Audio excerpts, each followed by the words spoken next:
ಪೋಷಕರು ಬಂಗಾರಪೇಟೆ ವಲಯ ಈ ದಿನಾಂಕ 12/1/2026 ಅಬ್ಕಾರಿ ಜಂಟಿ ಆಯುಕ್ತರು ಬೆಂಗಳೂರು ದಕ್ಷಿಣ ಹಾಗೂ ಅಬ್ಕಾರಿ ಉಪ ಆಯುಕ್ತರು ಕೋಲಾರ ಜಿಲ್ಲೆ ರವರ ಒಂದು ನಿರ್ದೇಶನದ ಮೇರೆಗೆ ಖಚಿತ ಬಾತ್ಮಿಯ ಮೇರೆಗೆ ನಾವು ಕೋಲಾರದಿಂದ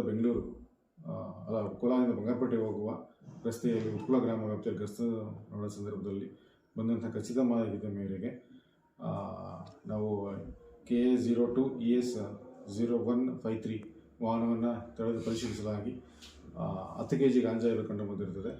ಆರೋಪಿಯಾದ ಮೊಹಮ್ಮದ್ ಸಾಹುಲ್ ಬಿನ್ ಮೊಹಮ್ಮದ್ ಆರಿಫ್ ಈತನನ್ನು ಗಸ್ತುಪಡಿಸಿ ದಸ್ತಗಿರಿಪಡಿಸಲಾಗುತ್ತದೆ ಮತ್ತು 10 kg ಗಾಂಜಾವನ್ನು ಕೂಡ ಇಲಾಖಾ ವಶಕ್ಕೆ ಪಡೆಯಲಾಗಿರುತ್ತದೆ. ಮತ್ತು ಈ ಒಂದು ಆಸಾಮಿ ಮೊಹಮ್ಮದ್ ಸಾಹುಲ್ ವಿರುದ್ಧ NDPS ಕಾಯ್ದೆಯ ಪ್ರಕರಣ ದಾಖಲಿಸಿ ನ್ಯಾಯಾಲಯಕ್ಕೆ ಹಾಜರುಪಡಿಸಲಾಗಿರುತ್ತದೆ.